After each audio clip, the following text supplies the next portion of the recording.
dedicated to community usage. That's what we care about, and continued growth and development of the community provision. We continue to seek reassurances, however, about the community provision on the site and how it will be safeguarded. These safeguards need to cover more than the square footage of the space, and its dedication to community provision is an important thing, but also how it will be retained in the long run, what future proofing that there will be. So, for example, if there's economic difficulty, if there's operational difficulties, and for example, if there's homes right next to it, how will that interact with each other, and how will the safeguarding of it is continuous use as a community provision be continued?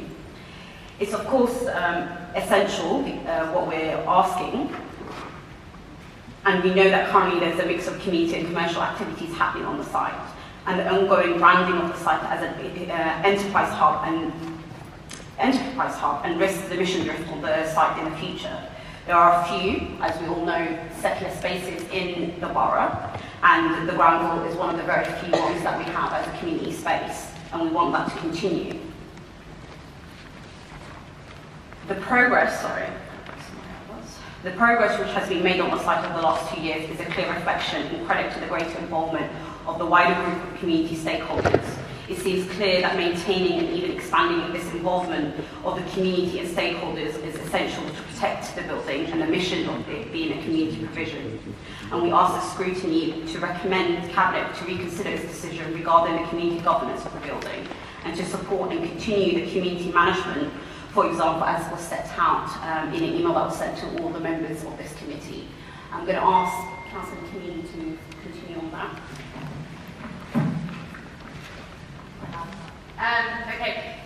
So in regards to the housing set out in the decision, we continue to have concerns about the impact of housing on the site, and how the site will retain its priority as a community site.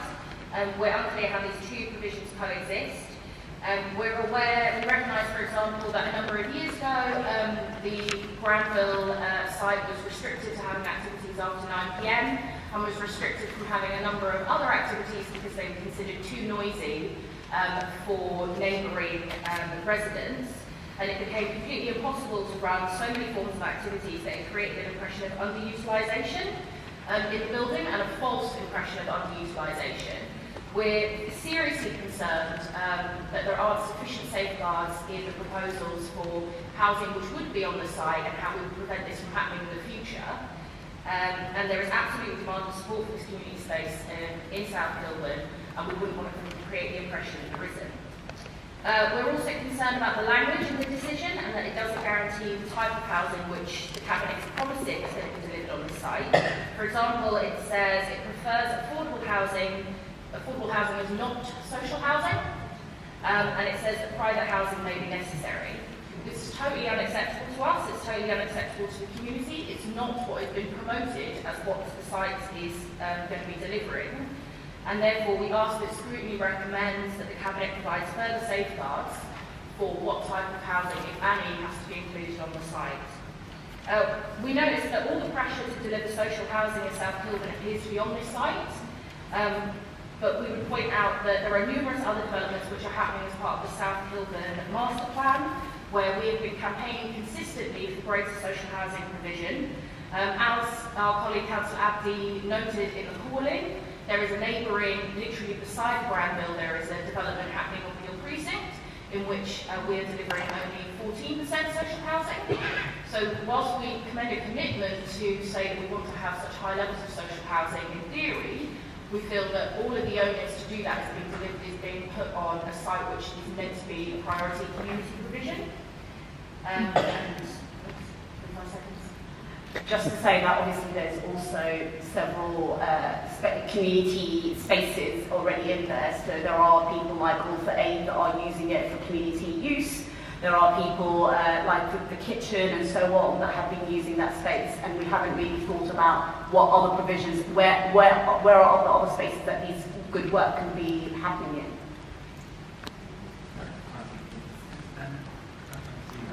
It sounds like a broken record, Chair. I mean, I think there are enough concerns here tonight, both in terms of number and the credibility of the stakeholders that have come here this evening, with a range of concerns, to say that, and given that there isn't a network speed and urgency for this paper to be passed, you know, it doesn't mean we throw it out completely. We're just asking Cabinet to go back, reconsider, reconvene with some of the stakeholders here, and come back with something that addresses these concerns. I think that, for me, that would be the preference. I'm not minded to agree with the proposal of adopting option 4, yeah? I think there have been a number of issues which we've talked about tonight, which do require consideration. I do want to hear more about housing, and I'm just trying to work out from a scrutiny point of view about what we agree. Normally we just, please clarify, yeah? Normally I'm thinking as I sit as those two, yeah? Normally we would just sign off what Cabinet has done or refer back and expect there to be another whole cycle of work, yeah?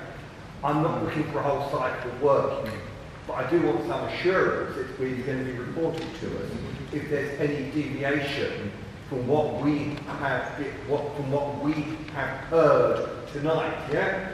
I also would like us, perhaps, I can't predict the programme, but for us to receive a report for scrutiny in, say, 3 months' time with an update about the housing arrangements and more details about community arrangements to which the community here are able to come here and be represented. And that would also include, I think, the point made about consultation with South Kilburn Community Trust. I think, to clarify on one point on that, I think we've had, I would be uncomfortable with the last paragraph of option 3, which is it should be recognised that viability will have to be worked through and some private housing may be required. However, the preference is for affordable units. So one is affordable units, we're talking about council housing. Secondly is we have had some degree of reassurance that it would be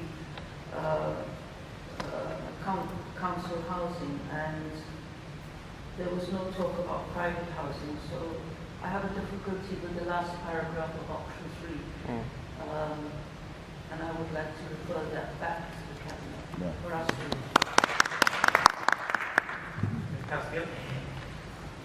Yes, I think this goes to Cabinet. 4 points have to be very explicitly addressed. Those 23 social units need to be signed off.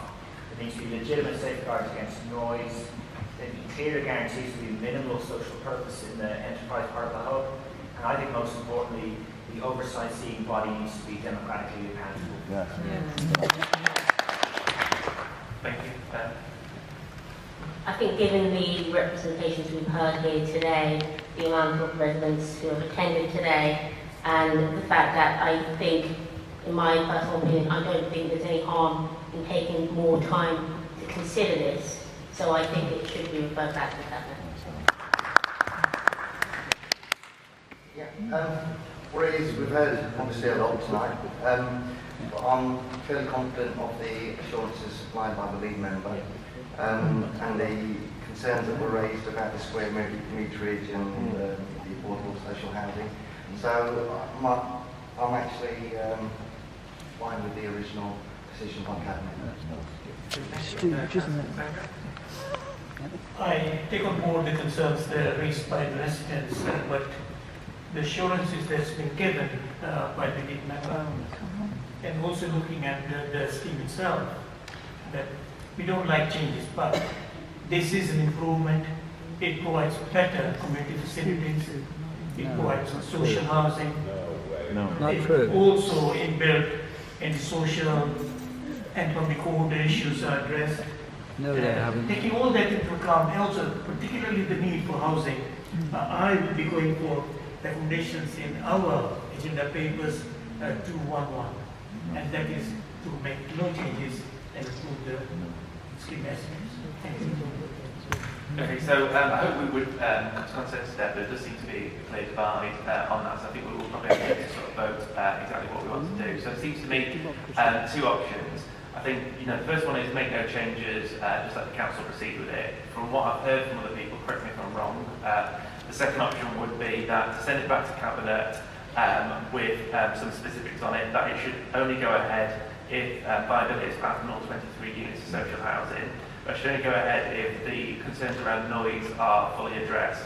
The point about the minimal social purpose, and also I accept what we heard from the Chief Executive earlier that the council cannot dictate exactly to a charity how it runs itself, but I do think pressure. So we could recommend that the council put pressure on the trust to embody a more democratic form. So The suggestion was not actually around that whilst we welcome the idea of the council continuing to try and promote and influence increasing democratic representation within charities or organisations that we partner with, the request was not actually about increasing democracy in one particular organisation, in this case the South Kilburn Trust.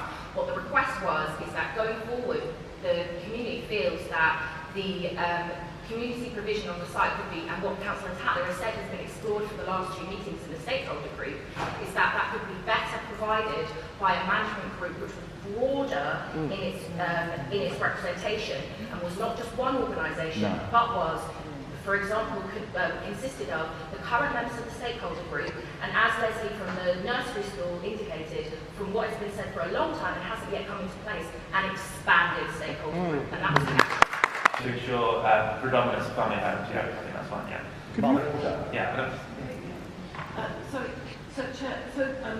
I get that that's your set of recommendations to go back to Cabinet, and I know Councillor Neville said you'd like a report back in 3 months. I do think there is there is a need really for us to get this done sooner than 3 months, because we are reliant on GLA funding for this scheme, and there would be, a possibility of losing that. So could I suggest that any report back from Cabinet comes to you much quicker? Oh, sorry, I wasn't asking... Much quicker than 3 months. Sorry, Chair, I was not assuming this would be delayed for 3 months. Okay, what I was asking for was a report in 3 months, so we don't lose the initiative, given we've heard that there is a timeline which has got an opportunity for subsequent engagement and involvement, So we can be... I think we almost be second guessing. I think the process would be that we would send the report back to Cabinet with those recommendations in it, and then ask you to sort of rewrite before passing it again. We decided the best way to summarise that was that we would send the report back to Cabinet to say it should only proceed if these 4 issues are addressed, and we would like them to put them into a new report that they before they pass anything else to Cabinet. That's what we're saying. So formally, I think we want to approve it exactly. So I think is everybody happy with that second option? What do we have done? What do we approve? Should we just have a vote? Okay, I think we'll just have a vote to make it clear. So basically, 2 options is make no changes, or send it back to Cabinet on the basis that the scheme only goes ahead if passive viability of all 23 units are social homes. That full efforts are made to ensure that the 23 units are suitable for families with enough bedrooms. Efforts are made to resolve the noise problem that will mean that events can continue in the evening. That the enterprise space has a minimum of social value, and that a broader management group encompassing all the people, different groups who have an interest in the building, is brought together to oversee the future development of the site. So that is the recommendation. Can you? So I'm just going to ask people if they agree with that, and if they don't, basically. So just Councillor Shari? Agree, Chair. Yeah, Councillor Neville? Agree. Councillor Gillian? Councillor Ginger? I agree with you, but I would prefer the second option. Well, you can have the second option as well. I agree with the first option, just to be clear. So I think that's definitely passed. So that's the action we'll take from the meeting. Is that clear enough for the minute takers?